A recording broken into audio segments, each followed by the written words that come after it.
I never expected my life to split so sharply into a before and an after, but that's how it happened.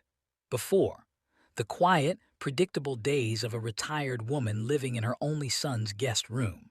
After, the whirlwind that followed the moment I scratched off a lottery ticket and uncovered a miracle, one worth $17 million. But I'm getting ahead of myself. Before, 3 months earlier, my son Patrick had invited me to move in for a little while. His words, not mine. His wife, Kelly, had nodded along politely, but I could see the tightness around her eyes. She didn't want me there, not really, but she tolerated it. I tried to make myself invisible. I cleaned, cooked, and stayed mostly in the basement suite. Still, it became clear that no matter what I did, I was an intrusion. The signs were small at first. Whispered conversations that stopped when I entered the room, tight smiles, a roll of the eyes when I asked a simple question. The day everything cracked, I had accidentally shrunk one of Kelly's sweaters in the dryer. I apologized repeatedly. It was an honest mistake, but it became the final straw for her. She told Patrick she couldn't relax in her own home with me lurking around, as she put it.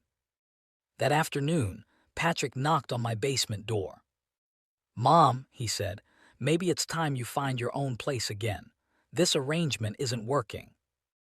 I stared at him, the son I'd raised alone after his father died, the boy I'd worked 2 jobs for, now looking at me like I was an inconvenience to be managed.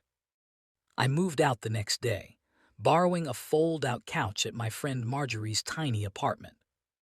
Patrick didn't call once after that. Winning. A week later, still feeling bruised and untethered, I stopped at a corner store to buy milk. At the register, on a whim, I added a scratch-off ticket. I liked the small thrill of them, something to brighten the monotony. I sat on a bench outside, scratching idly, expecting nothing. Then everything went silent. The symbols lined up in a way I'd never seen before. I blinked, checked again and then again. I even borrowed the cashier's glasses to be sure. $17 million. The world tilted. I sat there for a long time, ticket clutched in shaking hands, until I finally took an Uber directly to the state lottery office. They confirmed it.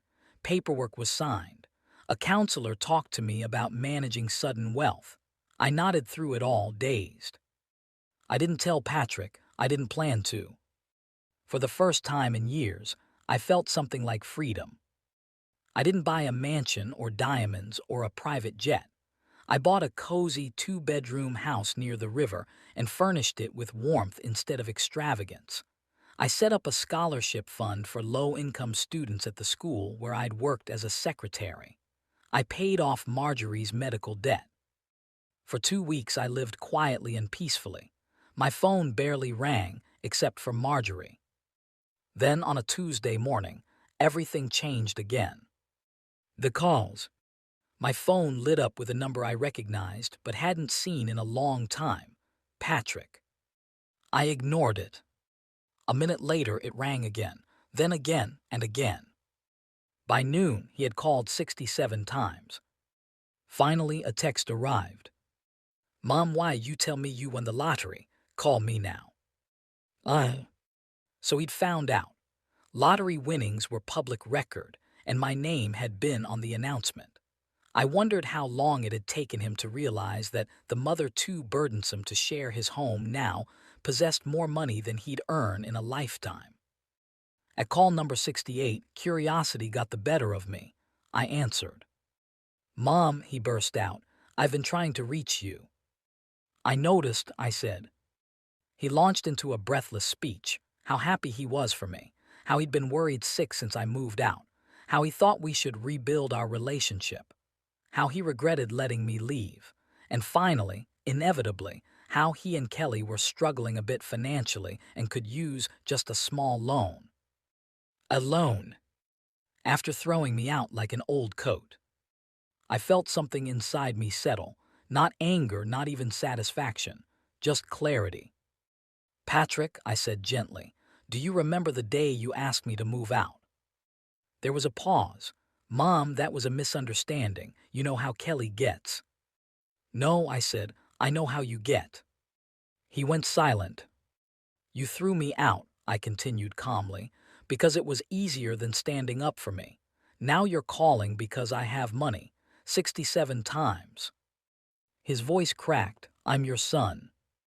Yes, I said, but being my son doesn't entitle you to my money. He didn't speak. I love you, I said softly, but I'm done being treated like a burden. I expected him to yell, to argue, but instead he said stiffly, so you're choosing money over family. Ah, there it was, the guilt, the inversion of blame, the reflex he'd learned from years of getting his way. No, I said, I'm choosing respect, something you didn't offer me. When I hung up, my hands were steady. After weeks passed, Patrick didn't call again. But one Saturday morning, he showed up at my door.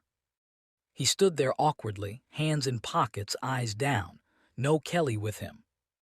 Mom, he said, can we talk? I hesitated, then stepped aside to let him in.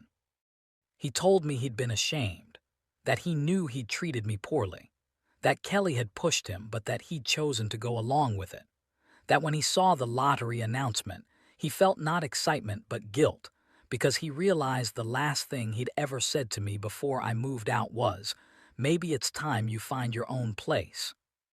For the first time in a long while, he looked like the boy I'd raised, earnest, flawed, trying.